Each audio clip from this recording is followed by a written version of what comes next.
I'm Mark from Howler Magazine. As the great introduction we got there have been a lot of small print magazines launched in the last few years. Howler is one of them.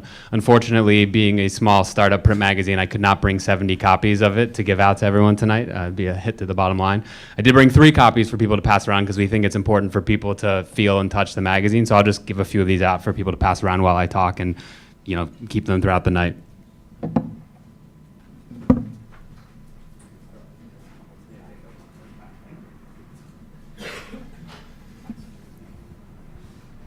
So I'll start with a little background on myself. I was a magazine journalist for about 8 years in New York, started my career just down the block here at what was then National Geographic's Adventure magazine, which was a magazine published by National Geographic sort of in the post John Krakauer era where it seemed like everyone in America was going to put on a backpack and go hiking. National Geographic launched a magazine that had a great run for a couple of years, eventually folded around 2008. I was there for a few years and then went to work at GQ for a few years, also right around the corner from here, and then eventually left the magazine business to go work at an innovation consultancy and do some other things. But I always really missed publishing and missed creating a magazine. And a few years ago, with a friend of mine named George Qureshi, who I'd also worked with at National Geographic, we had played soccer together for years, both lifelong soccer fans, both had left publishing and had thought, wow, this is a sport that we really love, we'd like to be engaged with this, and wow, we really miss making magazines. We decided to get together and create Howler. So when creating Howler, there was a sort of fundamental insight we had behind the brand, which is that if you're in your 20s, 30s, even 40s in America, like myself, you likely grew up playing soccer. But during that time period, there was no professional sports culture around soccer in the US. So you don't have the kind of acculturation to the game that you would have, like, for example, if you grew up in Pittsburgh, you know how to be a Steelers fan. If you grew up in Pittsburgh and you decide you love soccer, you don't know how to become an Arsenal fan. You don't have any exposure to the culture of the European soccer game. And so we thought that was a really sweet spot for a magazine, because in the way that a magazine like GQ, there's great feature writing and other things in GQ, but the reason that most guys get their first GQ subscription is because they want to learn how to dress. There's a kind of service journalism component to that. We realized that even though this is a sports publication, there is a kind of service journalism component to people who are coming back to the game as adults. They need to actually learn. They don't need to learn the game. We don't ever explain what offsides is in the magazine, but we'll always in every issue have a timeline, which is the history of a great European club, so people are getting that kind of factual, contextual knowledge that sort of enriches their intellectual understanding of the game. The other thing that we knew going into this was that there are a lot of terrific writers who are diehard soccer fans and no one wants to pay them for their soccer writing. So that also worked to our advantage, and that we could go out to some terrific writers like Sasha Hemman, who writes for The New Yorker, who's doing another piece for us right now, say, hey, do you want to write about soccer? Can't really pay you very much, but we'd love to have you at the magazine. So we launched Howler about 2 years ago now. We launched on Kickstarter, had a very successful Kickstarter campaign, raised about $75,000, had Nike come in and offer to match that money and give us a few other things, which was enough to get the magazine out and start publishing it in print. What's interesting about Howler is that we're a print magazine, but the number that we want to point to up here is that we sell almost all of our copies online. So we just essentially decided to bypass the traditional route of distributing magazines, in part because this started almost as a hobby project among friends, didn't raise a lot of funds, we didn't have any capital, we just wanted to be sustainable from the start. And when you look at the cost of marketing something like this through traditional methods, distributing it across the country, getting it in soccer shops, getting it on newsstands, the margins on distributing a print magazine like that are so bad that we would basically lose money on every one we sold. We do sell in Barnes & Noble, but again, we don't really make a lot of money on that. What we decided we could do is we looked at the soccer space and realized that because soccer had been sort of outside of the mainstream of American sports for so long, there was a very vibrant online media community around soccer, a lot of bloggers, a lot of startup sites, and we realized that if we could plug into that space but then offer something really unique, which was a print magazine with a high design quality, terrific long form writing, that we'd be able to offer people something that they couldn't find anywhere else, and then we would use those online channels to drive them to our website to sell them a magazine. And we sell it at a very, for magazine costs, it's very expensive. It's a $15 single issue and $50 subscription. So we have some basic stats here that we use when we talk to advertisers. It is a largely male readership base. We sell a lot in urban areas. It's a lot of people who are in New York, LA, Seattle, Portland, who are spending their Saturdays watching European soccer. We did have a great, again, I think a lot of this, very, very happy with our product. We're really glad for what we could put out. We got a lot of great press when we came out. I think big part of that is just that it's a very unique space. There's really no one else doing this kind of sports journalism in print, and so that was very helpful for our exposure when we first launched. And then what we've continued to do as we've been putting out the print magazine is develop our digital platforms, because again, it's through these digital platforms that we're selling. Our business model is really around the actual selling the print copies of it. So we really try to drive people's attention through our Twitter feed. We have a very popular podcast called Howler Radio. We've done some collaborations with Kick TV, which is a YouTube channel, and we've not invested a lot of money in daily web publishing. We do some aggregation and other things. We're pretty old-fashioned in that we haven't traditionally been putting all of our print content online, which I realize is not what most people think is the thing to do. But again, for starting out and making sure we could grow this in a sustainable way, we wanted to really focus on bringing people to the print product, getting them to connect with the print product, hold the print product, realize that there's a design quality, there was just something nice about the tangible object. So it's gonna just kind of zip through some, you guys will see this when we pass this around, but just give you a sense of the look and feel of the magazine. We rely on a lot of illustration. I think one thing that you see if you look at Sports Illustrated or ESPN, there's plenty of great sports photography out there. And we do some sports photography, but we really want to focus on things that are a little clever, that have some artistic qualities to them that you don't see anywhere else. This is a profile of a commentator for a company called BN Sport, which is an Al Jazeera property that covers the Spanish soccer leagues in the US. This is Ray Hudson. I don't know if anyone has ever heard a Ray Hudson commentary. If you haven't, it's really worth YouTubing. It's just this ecstatic. He quotes Shakespeare and all kinds of literature while people are scoring goals. It's really fantastic. And he's a great example of the kind of figure we want to cover in Howler, in that he's a little bit of a cult hero among the US soccer community. Like he calls games for US-based channels, but of foreign leagues.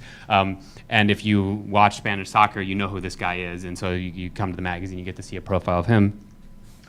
We do a lot of illustration. In addition to illustrations, we do a lot of infographics.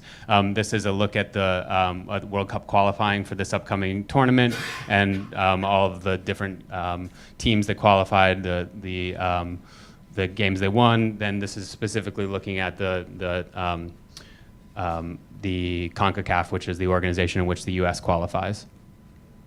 Again, this is consistent with the point I was making earlier about the sort of educational aspect of the magazine. So we pretty frequently do features that are just looking back at great players throughout the ages. Again, in the same way, if you grew up in the U.S., you know who the U.S. sports heroes are from your era. But if you discover soccer again, if you grew up playing up and you rediscover it in your 30s, you want to go back and sort of learn all of these things that you may have missed.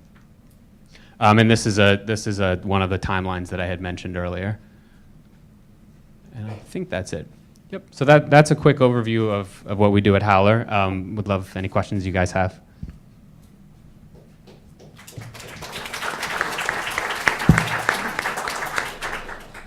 Hi, I'm Natasha. I'm a Brazilian journalist. I can tell you already that Howler is getting a lot of attention back home.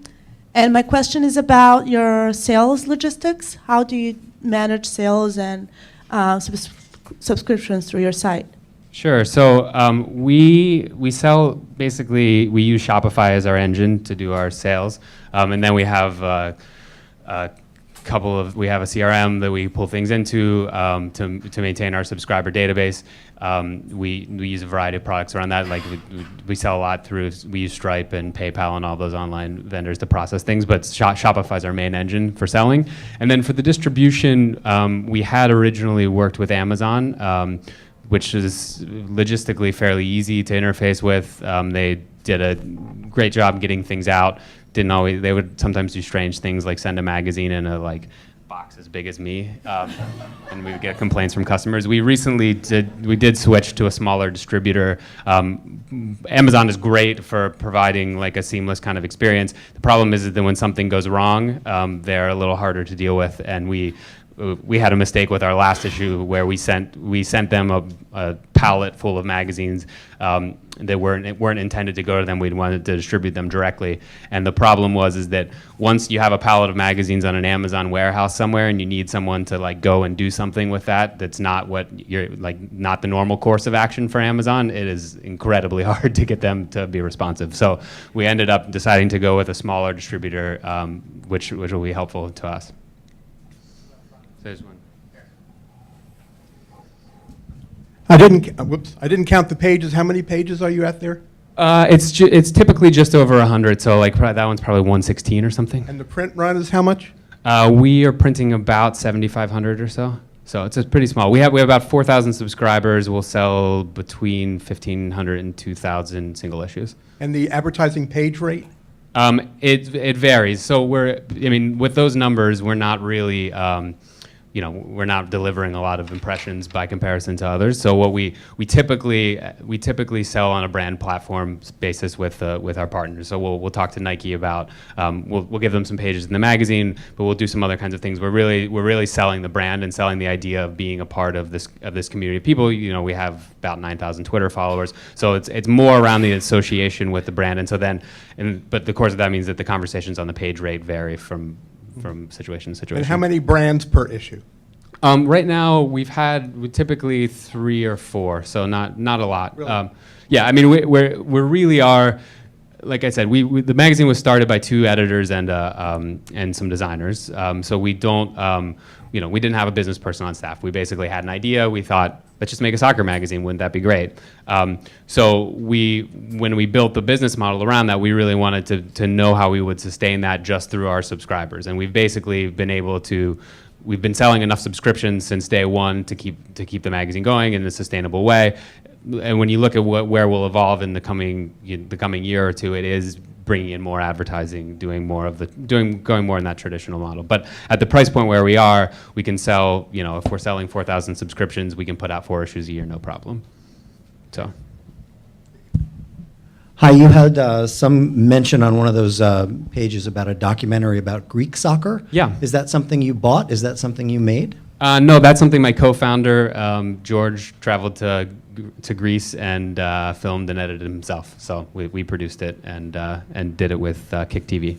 Is that how does that fit into your business model?